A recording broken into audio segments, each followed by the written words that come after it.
Yo, man. Boom, it's Rusty. What's up, everyone? Welcome to the Public Access Podcast, the podcast, back after a long hiatus. It's been since December, probably, when I was like, hey, I'm leaving. So I'm in a new place, and I don't know what's going on. Who does? Who knows what's going on? But I'm here in a new place, so thank you, everybody, for being here. You can watch the show on YouTube. You can watch the show on Rumble. You can listen anywhere you want if you don't want to look at my ugly face. But my face isn't ugly, it's fucking beautiful. So thank you everybody for being here, and it's time for me to bring on my special guest. And my special guest is right here and right now. And my special guest is Mike Lucas. I gotta yell. I gotta fucking yell. Yeah, right. So, okay, so we're talking about AI right before this, and you said that once it's out there into the world, into the machine, it's out there. Um, but I mean, well, okay, let's go with joke theft or joke. What happened? Ooh, Wait, okay, did you just come on the screen? I did. I fucked I it love all this up. conversation so Yeah, much. yeah. I mean, that's how it got going. I went full blur. Yeah, I see This is that. that's what you're talking about with me coming on the screen. I Yeah, there can't you go. even. Oh, you're Holy wondering what I shit! was, what am I talking about? Yeah, I just thought I was just. I don't even know what the fuck that is. Why That's that's weird, doing man. All that? of a sudden, yeah, Yeah. like it went to auto. First, I thought I was having a stroke. Well, I mean, you can't rule that out yet. So I'm That's true. hoping that's not I'm the at the age case. where like Bill Burr says that when you're like between the ages of 51 and 64, you're at the I could at any moment drop stage. Yeah. Which is always a fun one. Oh, Okay, there you I'll are. just do that. That'll fucking work. You can see the background, I guess. Who cares about the background? So I think it's still Wait going. a So minute, I you're in can. a house that has a wall? How It's dare you? got it's got four of them. Jesus There, Christ, this is yeah, crazy. All right, yeah. I'll Who? still talk to you, but now that this changes things. Yeah. Just don't look at me because like I might come on the screen again, and like plus if like you Blurt never it know out. what. You totally blurred it out, man. Yeah, This and is the thing behind me is Brad Garrett's club in Vegas, which I've never been to. So I'm this is my campaign to try to get work at Brad's club. I use his club as a it's gorgeous, isn't it? It's like yeah. if you could put together the ideal club, this would be it. And so my goal is to get him to eventually book me there as I advertise and plug it. This should do it. This right here should put us put us right here. Well, just give him the first like couple minutes of this, and he'll be fucking set. Well, He'll be ready for it. I know Brad follows you, so I figured this was my in. Yeah, I mean, he's been showing up at my door some, so it's like dude, like Crazy, you gotta right? yeah, you gotta stop fucking doing that, and like you gotta stop telling me like I gotta book Mike, but he's not calling me back. I'm like, dude, you probably have the wrong information, but Yeah. I You say, well, mean, it's embarrassing when someone of that esteem like reduces himself to that level. So, but that's okay. It's just where he's at. yeah, it's where it's at. I mean, we gotta be nice to him. We We gotta gotta, be nice to you know, Brad Garrett. yeah, we gotta make sure that Brad Garrett's all right because if Yeah, Brad we gotta Garrett's protect not all him. right, yeah, Let's protect our friend Brad. yeah, That's good. Well, we've covered all bases though, so we're yeah, good. I think so. I think now it'll happen. So, uh, But yeah, but you're talking about AI.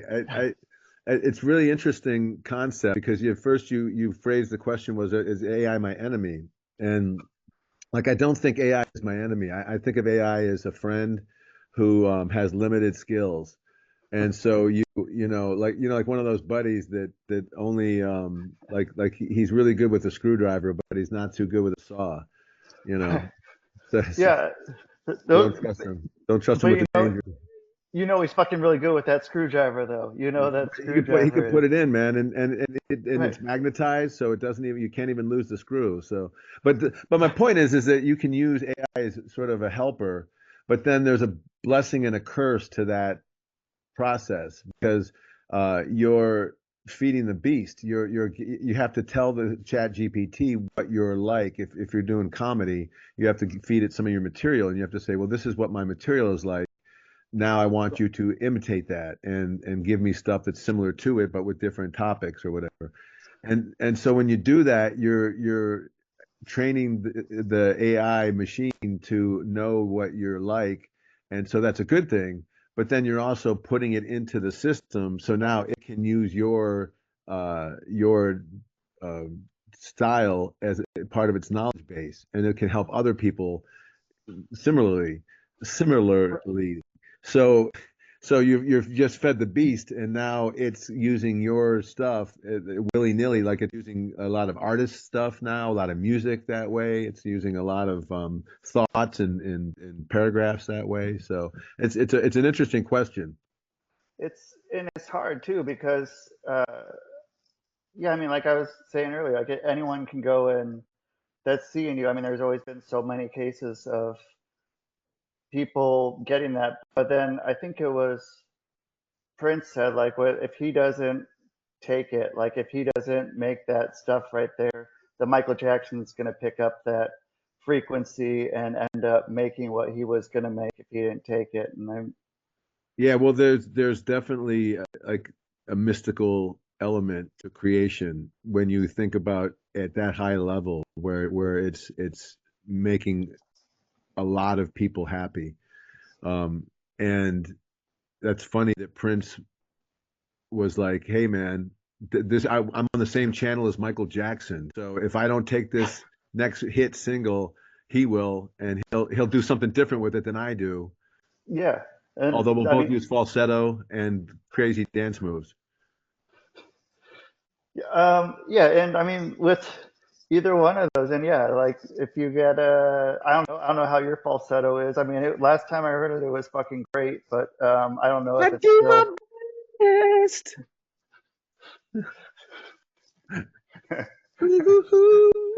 So I don't know.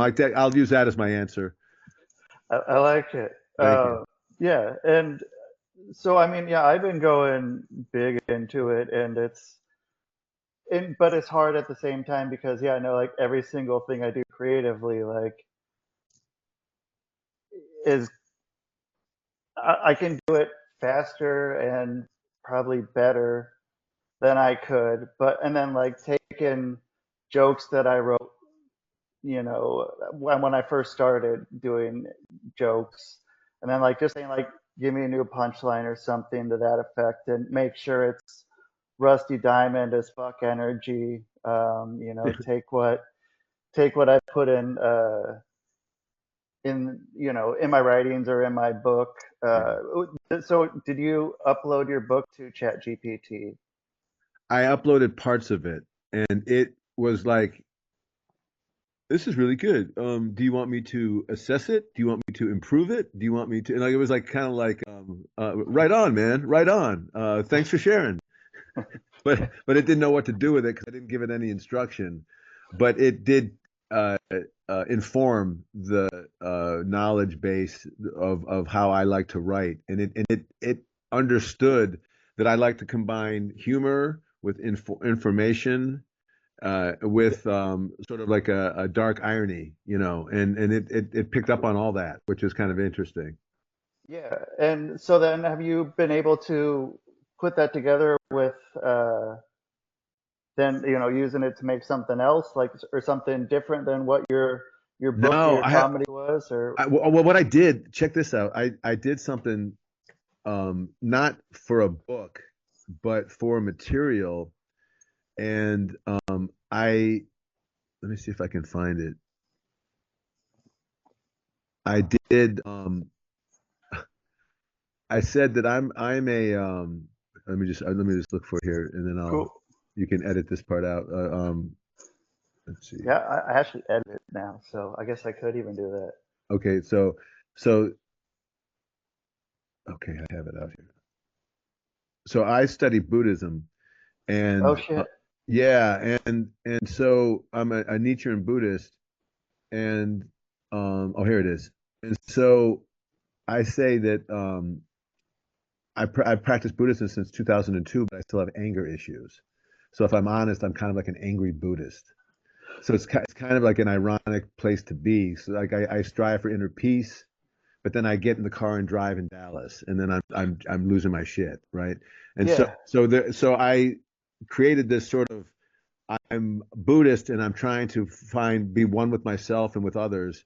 But I'm forced to be in this world, and it's kind of like, oh my God, what the fuck, and Yeah. so I trained GPT in the couple of bits that I wrote with that angry Buddhist in mind. I fed into Chat GPT, and it fed me back like three or four more that were worthy of me editing and creating them into something that I could use. So Yeah. to me, that was pretty interesting experiment, that it wasn't just random thoughts. It was game that I was playing, which is I'm someone who's trying to be at peace, but I'm battling Earth, basically. Right.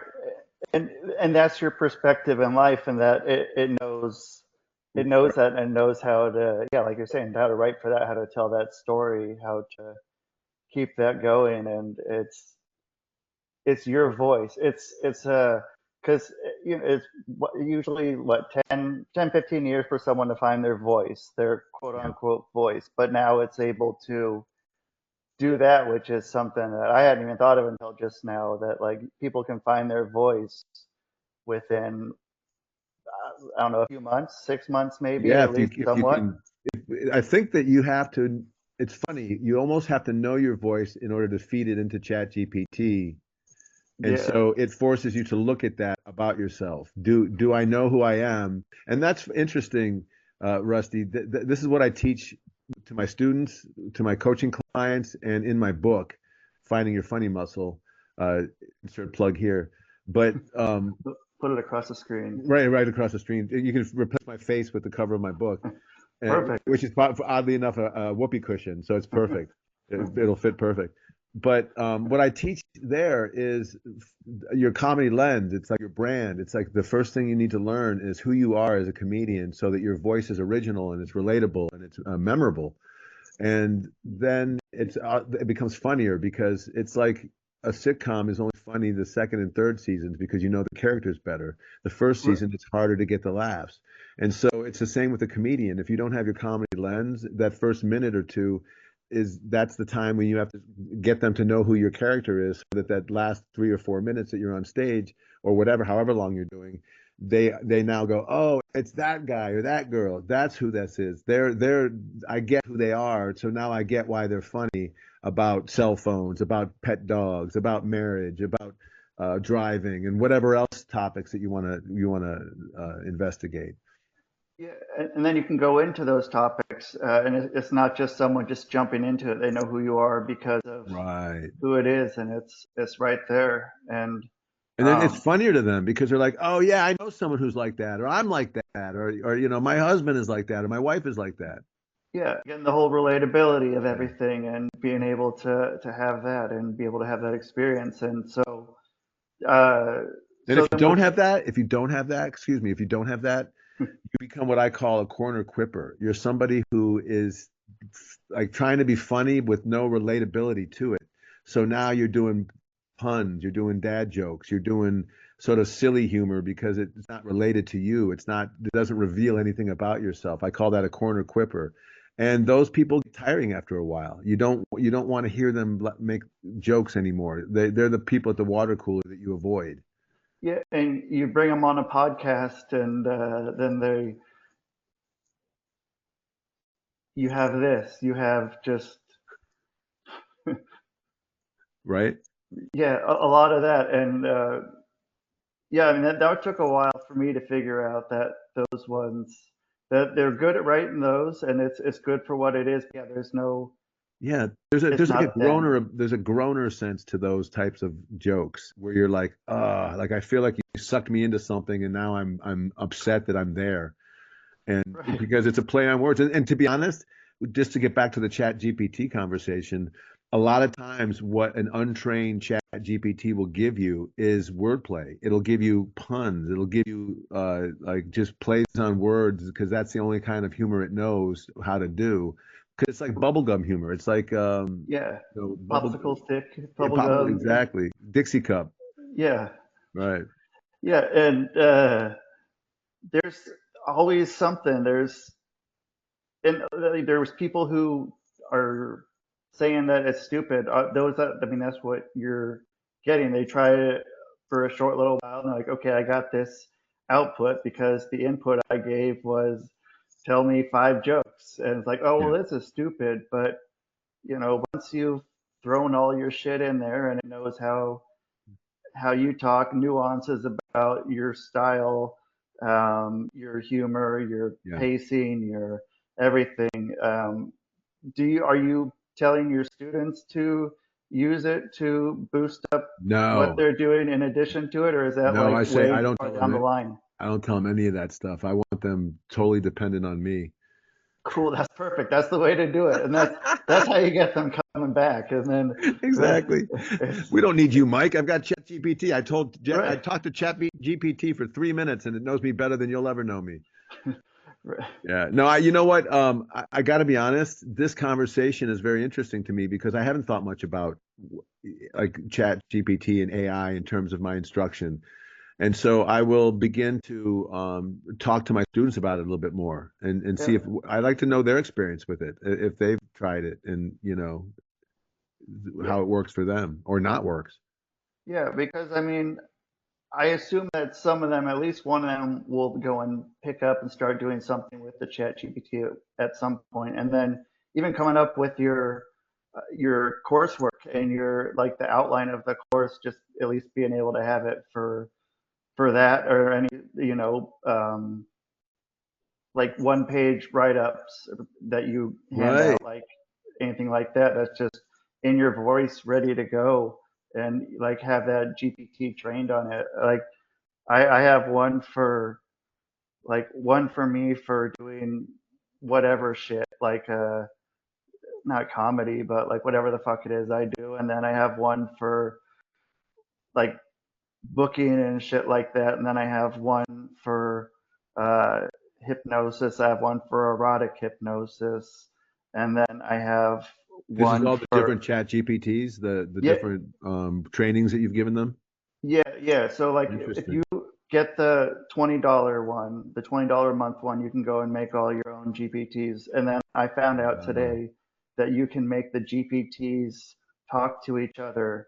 If you go into the chat and you hit at, and then the other GPTs you made Wow. are Like it's there. its own So person. yeah, and I can like learn from you. yeah, I have a buddy that's uh, uh, Buddhist as well, and he wanted to make this one with mostly himself, and but also me a little bit, just to kind of like have something different. But he wanted to make one that would be able to take what he knows from it, all his knowledge through that in yoga and hypnosis, Wow. and be able to have it be something that would be able to talk with those sort of things. So he'd be able to have those conversations and then be able to have other people get in and have more conversations with that, to be able to have these deeper conversations with Right. him, to be able to have deeper conversations within the world. And Jeez. It's like yeah, having and another person in your life, but someone who really listens to you. right, right. Like it's And like an ideal spouse. yeah, right. There's some of those. And I mean, yeah, I mean even that, like just being able to have it recording you. Like if you're having a fight or something, you put the Chat GPT on and you record the audio, and then you say, well, okay, well, this is how we solve everything. Let's just see what Chat GPT says, and Chat GPT can take care of it, tell you who's doing what with Mike, no you're like, being a dick. yeah, yeah, Mike, you're Oh being a no, come dick. on, don't take her side.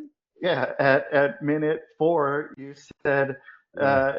"Hey, you go out there and you mow the lawn, because everyone has lawns, and it's all about mowing lawns.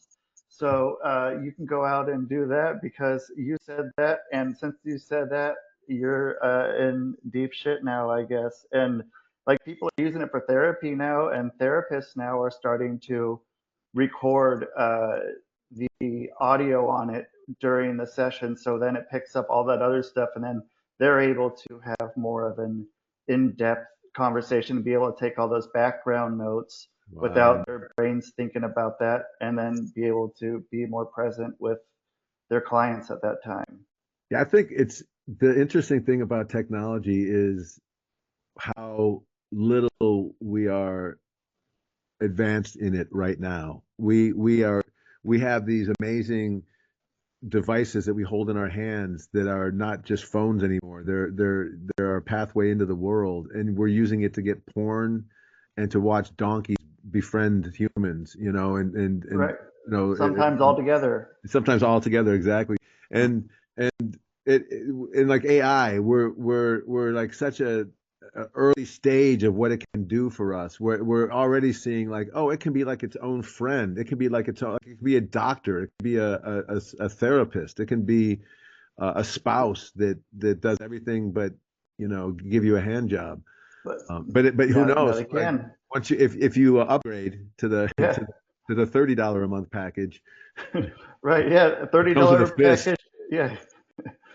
Yeah. Yeah. Optional fist package right there, and I'll take it, everyone's happy. ChatGPT. I love it. Be Yeah. gentle. Yeah, but Yeah. it's wild that we are, and I'm 59 years old, so I'm probably older than you, and A little I've bit. been alive in a time period when there was no computers, there was no I mean, like no household computers, there was Yeah. no cell phones, there was no devices. It was just you go to the library if you want to find something out. And You have to know the uh, Dewey Decimal System if you yeah, want to and look something up. microfilm. A microfilm, exactly. Hold on, let me, Yeah. You checking your microfilm for something? right? And you're just like scanning these multiple pages, and it's like ancient history or ancient technology. And now you all you have to do is ask Google, and Google will tell you the top 10 answers. Right. Crazy. Yeah, it's a cool time to be alive, compared to what it used to be. And it'll be interesting to see what this next generation does with this gift. Right. And I mean, I've heard a lot of people say that, that people are going to get dumber with it, but I think that the people who are going to get dumber with it are the people who are going to get dumber with anything, but Yeah. the people who want to learn how to do something, or, be able to focus on what they're good at, or be able, even like, Yeah. because, yeah, I mean, like I'm 42, and so like I had time before computers and cell phones and stuff of Right. that Yeah, you had a nature. So childhood that was just normal, like Mr. Rogers and Sesame Street. yeah, and then yeah, once I like, I don't know, maybe like, I don't know, yeah, at least like teenager things started showing up, but Yeah. but But even before then, you that, had to have money in order to get those early yeah, cell phones and early devices. yeah, I had a pager when I turned 16, so that Right. that we could get there, and I mean, Uh-oh, it yeah, it says was. 911. I got to call right now. Yeah, I got my fucking film canister full of quarters, so I'd be able to call my mom to come pick me up, or else I would do the collect call and, hey, it's me, about to pick me up at 7-Eleven. Don't accept, and Right. shit like that. And The loopholes, man. yeah, the loopholes. That's funny. Yeah, and so then I Yeah, think back when you that, had to take a picture with a camera, right, and then yeah, go and get it developed. yeah, I was always good at, I thought it was funny taking pictures of people and cutting off their heads, when I'd take it because then it wouldn't show up for a long time. And then, um, yeah, I don't know. Recently I was walking around in New York and like I saw someone and I thought like I recognized the person and I was like, oh shit, dude, I really want to go and like I think that's him, but I'm not sure. And it was like it was a black guy with dreadlocks. Then I'm like, okay, I don't know if this Oh is the no. guy or not. And And if it's so not, you're like, I know another guy that looks just like you. right. And so then I saw someone like run up to him like and I'm like, okay, that might be him. So I get up there and I don't like taking pictures. It's not my thing. Like I'll do whatever to stop taking pictures or else I'll take like 40 of them at once or just do a video because that's what fun is. And so I got there and I got up to them and so there was like 3 or 4 people standing with this guy and they're trying to take a selfie with the guy and I said, oh hey, yeah, I'll fucking take the picture for you and give me your phone. And so I go and I get it all set up and I am like going to take the picture and I don't like it looks like it takes the picture but I'm not too sure. It's an iPhone and so I think it did. And then they're like, oh, hey, thanks. Okay. And then so they take off. They got the picture of the guy. And I ended up like, oh, hey, like, you know, nice seeing you or whatever the fuck I said. But I didn't want a picture or anything. And so then I go and I get on the train and I get onto Reddit. And uh, like as soon as I sit down, someone's like, yo, whoever is the fucking asshole who decided to say they took a picture of me and the people with this guy, but didn't actually take the picture, and I missed my opportunity. Fuck you, you're the biggest piece of shit in the world. Oh And, no. Who was the yeah, guy? Was it a famous guy? it was a guy that was like, uh, he was in a band for a comedy show, Oh, and okay. and like, Oh, that's funny. yeah, and I was yeah, I was like, okay, well, fuck, dude. Like, yeah, that's what That's happens. that's wild that you were able to read about it that quickly. Yeah, which was weird. Yeah, like it was probably because yeah, we're waiting for the train because it was whatever Sunday morning, and we had to take the train back to Pennsylvania. And yeah, like as soon as I sat down on the train, um, yeah, it couldn't have been more than an hour that it was up there, and I was like, oh shit, like there it is, right there. Did you I didn't respond? You say should have anything. responded. I thought about it. I was like, oh, was it some fucking dickhead walking around with long hair? But I decided not to. I figure maybe one day I could tell the story, which I guess is now because I've never told that story. So like, I guess this is it. This will Have you probably get considered cut the out. fact that you might just be a dickhead? Well, I mean, it could have been. I was going out of my way to be nice too, which was like probably the most dickhead part of it too. That It's it funny was when you actually go to try to do someone a favor and it backfires. I've done that. right. What do you do? Like where you go to hold the door for somebody and it turns out that they were trying not to get in the door, and Yeah, you're like, oh, sorry, I thought you were going. Okay, never mind. You and know, then they walk by and like, what the fuck is up with that guy? What right? was Like he? what a dumbass. Yeah, was he trying to fuck me over here? I was trying to be nice. And it works. It Right, works every time because then you get this for later. You get to come back and you get to have this to be able to get on to the Brad Garrett Club in Vegas because that's where it had to go. It had to get to there. It had to get back to getting right. Mike booked at the Brad Garrett Club in Vegas. It's just a And matter of time now with our stories. I'll right, open with that's all. I'll open with that story. yeah, yeah.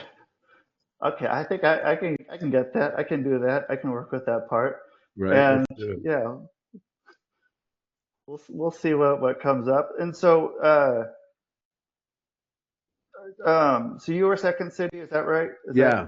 Yeah, I did Second City in Chicago. I trained with them at their conservatory program and also at IO, the what's called Improv Olympic, and where Del Close was teaching. So I got to study with him, which is a big deal. And then I toured with Second City for over a year with where we had a cast of us and we cruised around. I was with my partners were Craig Kukowski, who's from Drunk History, and okay? John Farley, who's Chris Farley's little brother. And we had a blast doing that. And then I got hired to do an understudy. So I was understudying one of the main cast in the Second City main stage, Jim Zulovic, and he was absent quite a bit. So I got to understudy with Rachel Dratch and Tina Fey and Scott Adsit. And so it was a real cool opportunity to do that. And then when I went to LA, they called me up from Chicago and said, "Hey, we're opening up a theater in Vegas. Do you want to be in the opening cast for our Vegas show?" So I got to cast in that show at the Flamingo, and I had two roommates, was a couple. It was Jason Sudeikis and Kay Cannon, who were dating at the time. Oh, And sure, so okay. the three of us lived together and for a year and did that show in Vegas. So yeah, Second City is a big deal for me. And then now I've used those skills at the Dallas Comedy Club. I'm on their house team for the long form. So we perform every week and practice every week at the Dallas Comedy Club. Cool. And so then, what do you like if you were hanging out with improv people or stand-up people? Who'd you hang out with? I hang out with both, but they're two different types of people. Improv people are very yes and. So no matter what you come up with, they will agree with it and then they will heighten it to a ridiculous level. And it feels like you're being listened to, and it feels like the there's a group mentality to that hang. When you hang out with stand-up comics, there's a real yes but type of energy, and everyone's trying to top each other. So it's kind of like, yeah, I get your idea is funny, but here's my idea. And there's a lot of that going on. And the in the stand-up world, our language of love is ball busting. Whereas in the improv world, you don't ball bust. You don't bust someone's chops unless that's the game you're playing. And then it's understood that we're all busting balls and that's the game. But for the most part, that's not the energy that you put out. So there's a real individualism in the stand-up world, and there's a real team spirit in the improv world. So that's the difference, I would say, when hanging out with the two teams. Yeah. Yeah, I used to do a thing they would do softball, and it was improv versus stand-ups. I can only And imagine. just, yeah, every time just the stand-ups would get just crushed every single time they'd play. No, It no just teamwork. no teamwork. Uh, and it was what it was, but it was a fun time, and yeah, it was And cool both just teams are watching. drunk. That's not the excuse. They're both Right. drinking. They're both, huge drinkers and weed smokers and Yeah. everything else. So it's funny. Yeah, there's a real teamwork mentality to the improvisers that if you help somebody else succeed, you look good in the improv world. And in Right. stand up, there's no real value to helping someone else succeed. Now, a lot of people do it. I know a lot of really nice and cool stand-ups that are very helpful, but that's not the typical energy that comes with that Yeah. Yeah. line of It's work. not the how good can I make someone else look, and There's none of that because it's all you on stage. It's just you. right. And so even if somebody else looks good before you, you take that energy and you figure out how to use it for your own accomplishment. Yeah. So then when you're doing something and you're backstage, are you watching out into the crowd, or are you preparing something in your mind, as far as either what you're going to do or get into the headspace, or are you watching the crowd, or do you just wait until you get out there and then see what the crowd is? I do all of that. I like to look at the crowd. I like to hear what the other comedians are doing and how it's being received. I like to see if there's anything unique about the people who are watching me. I'm a bald guy, so I like to see if there are other bald people in the audience because I like to play with them. I always talk about I'll see at the meetings and we pretend like we're meeting against all the people with hair. So it's like a whole fun thing. I like to find couples that look a certain way. I like to find old people if there's old people in the audience. I like to find really young people if there's really young people. But for the most part, I'm also getting into the mindset of being a comedian, which is an exaggerated version of your own personality. And Right. so I'm giving myself permission to be that crazy without judging my own um, techniques and tactics. And how do you separate that then? Or does it turn It's on, turn hard. off? Yeah. You have to be able to turn that off, and that's why a lot of comedians people say, "Oh, they're really not on," or other comics they say he's on all the time. That's someone who doesn't know how to shut that off, and there's an insecurity to not being able to shut that off. If you don't have confidence in your own personality, that's not the exaggerated version of yourself. Then and a lot of comics, are loners. They're people that don't like to be around other people, and they don't want to show their inner selves to just any stranger. And when you're a good comedian, it looks like you're really good at what you do, and so people feel like they know you. So they have conversations with you that imply that they have some knowledge of who you are because of what you shared on a comedy stage. And it's not the same as what I am as a person. There's so many more elements to me that exist outside of stand-up comedy that I don't share on the stage. So there's no way you could know it. But if I'm good at what I do, I give you the sense that you know who I am. Well, yeah, like you chat GPT'd it. You If you don't know who you I am, ask ChatGPT. It has a clear idea of who I am. right. I'm the And angry yeah, Buddhist. yeah, you gave it enough product, enough background about you, enough of My yourself dirt, and your my dirt. comedy Yeah, dirt. comedy dirt, man. That's where you go when you're done.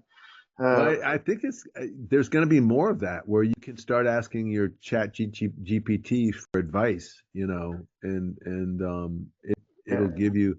I asked it for. I'm doing a show on Saturday. That they gave me a show up at the Dallas Comedy Club at the last minute. They said we need somebody to supply us a show. This was on Tuesday, Oh for shit. Saturday. So I threw together a show called, and I asked Chat GPT for some names Yeah. and I ended up the show is about it's comedians tell a story and then improvisers react, and that's the name. Okay. So I said, "What's the name of this show?" And they came up with Mike to Mayhem. So that's the name of the show. And so Perfect. yeah, Easy. and it worked perfectly, and it's got a cool ring to it, and it I couldn't have come up with that myself, You, well, you did. You did come up with it. It True, just, through via Chat GPT. yeah, it was still your input that gave it was able to give that the output. True. And so, yeah, it was a hard. It's hard to take credit for that, but it's like in comedy world, like we'll do a bit, and then someone will give you a tag, and then you'll take that tag and use it and get laughs with it, and then you'll adapt that or adopt that as your own, even though you didn't write it, but you wrote it with the help of somebody else's brain watching what you already wrote, so it has you infused in it.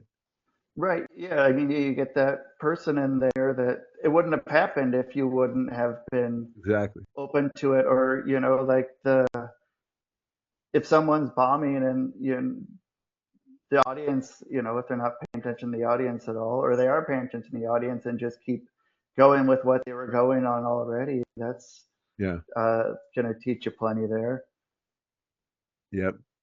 Yeah. I think I'm comfortable using that as a tool, but I also think that it's like my seventh grade math teacher told us, if you use a calculator but you don't understand math, you sometimes act like an idiot on the calculator because you'll do like 24 minus 13, but you'll accidentally type 130, and then you'll get a negative number, and if you don't know any better, you'll think that's the answer, and it's not, because you misunderstood the technology. So it's the same with ChatGPT. If you're not using the technology wisely, then you're gonna, if you just take it at what it's worth, and try to sell it as what you did, and not work with it, and improve it, and edit it, and massage it, and use it as a tool, then that's on you.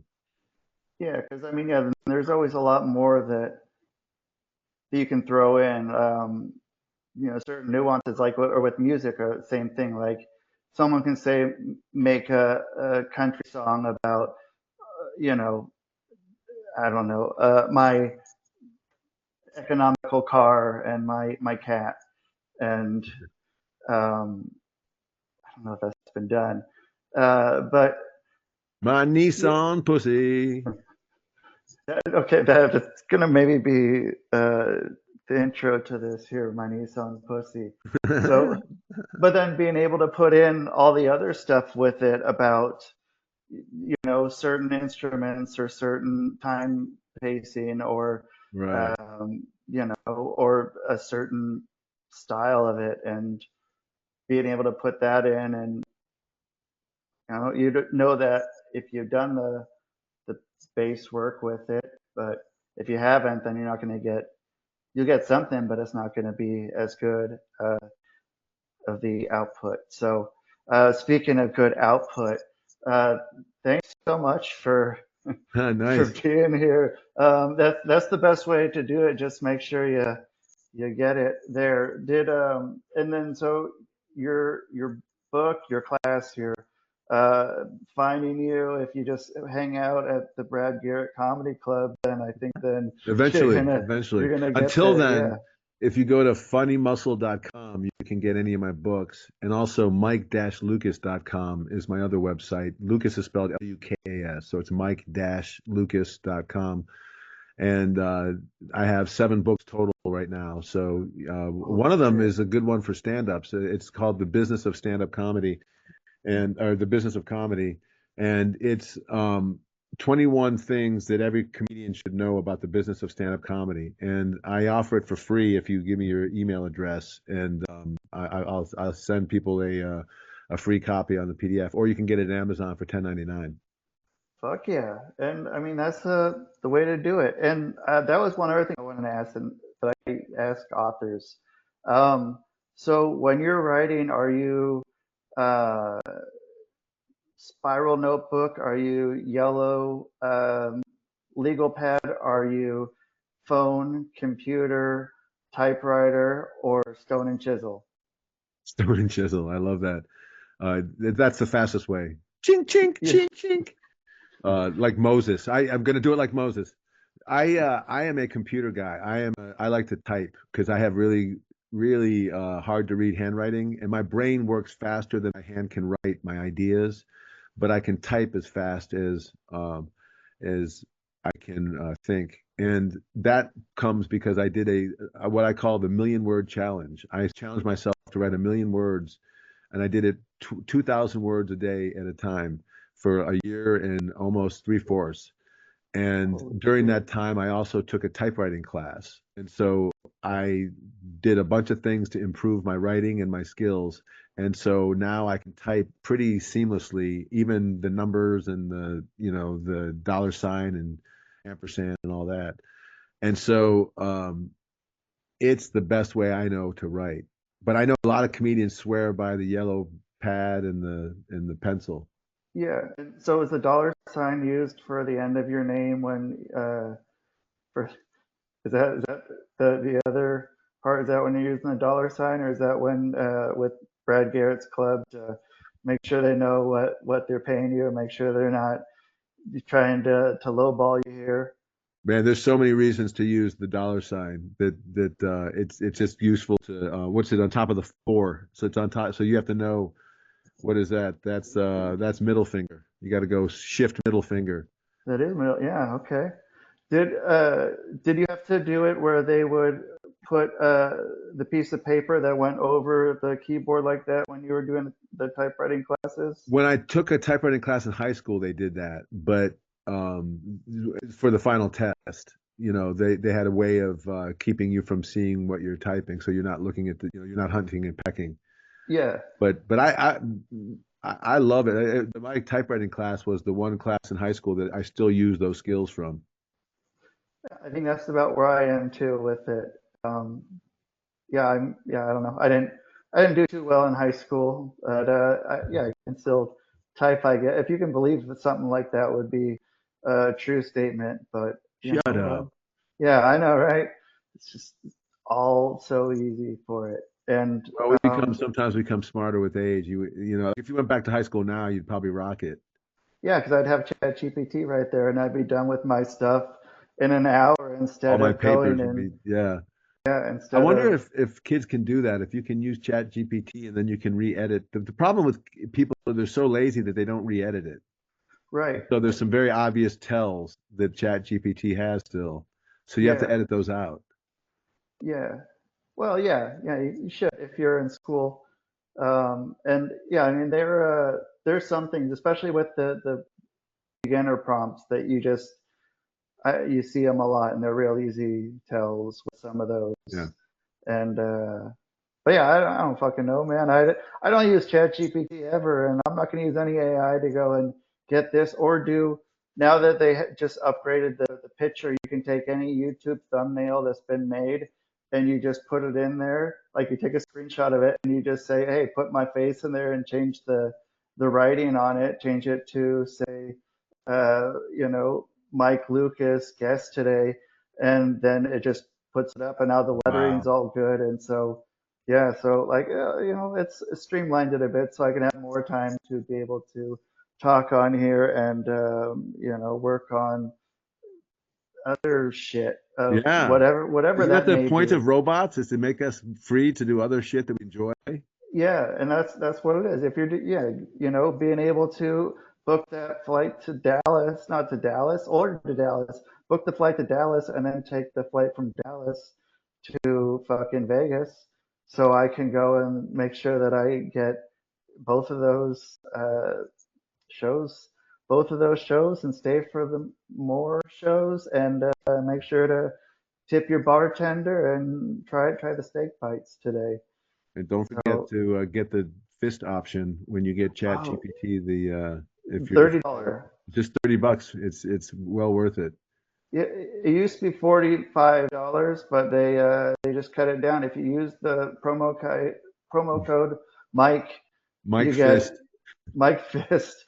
Mike Fist. If you promo code Mike Fist, you get it. So Yeah, and feel cool. free to do that. Every time you use that code, I get $1 off my own fist. So I appreciate it. Perfect. Is it like as in your fist, as they molded your fist, or Yeah, is it like they molded my own fist. I had to send them a clay version of my fist. So I'm very proud of this. It's a feeling I'm used to. yeah, It fits perfect. I'll just say that. right. Cool. Well, fucking Mike, thank you so much for being on, and yeah, You we'll got it, we'll Rusty. Thanks for having me, man. we'll you bet, and we'll talk sometime soon when I see you, and when people ask to take pictures of you with the fans, just I don't trust you for shit, yeah, Rusty. yeah, I'm gonna just do a selfie. I'm gonna tell you to take a break. I'll tell you yeah, to get in the picture. Come in the picture with us, man. yeah. Not on the screen Not though. yeah, yeah. No, no. I'll Not add on the you later screen. with ChatGPT. I'll add you later. Yeah. Cool. Well, all right. Well, have a great rest of your day. All right. Yeah, you too, Rusty. And let me All know right. when this stuff comes out, and I'll share it with my socials. Will do. I'll email you. All Beautiful. right. Bye, Later. brother. Take care. All right. You too. Oh shit. Well, now it's all fucking weird. Did I lose him? Okay, he left. So that's good. So now I can edit this, and that's cool. So that was Mike Lucas. So check him out. I'll put it'll probably be after. Now it's just me doing some weird fucking motion. But I'll put that in there, and so you guys can talk with Mike. You can get his book. He'll send that to you if you put him on the email list. Nope. If you put yourself on the email list, you'll get that free PDF, or you can go to buy it. He said he has 7 books, and you can take his class, and you can go see him anywhere, or you can go and watch him fucking, I don't know, fucking go look him up. You'll fucking see him. And you'll be like, oh, okay, there he is. There he is. Homeboy's got a fist of his fucking, a cast of his fist? Cast fist? I don't fucking know. Thanks everyone for being here on the Rusty Diamond. Thanks everyone for being here on the Rusty Diamond Podcast Network. Check out my books. Here's this one. Hypnosis is great. Hypnosis for the rest of us. You can get that. I'll put it in my thing. You can go to rustydiamond.net and it'll be there. Or if you want, you can have the other book right here. Erotic Hypnosis is great. No one has ever made you come like this, not even yourself, by Rusty Diamond. You see how thick this shit is? Yeah. Too thick for a hardcover.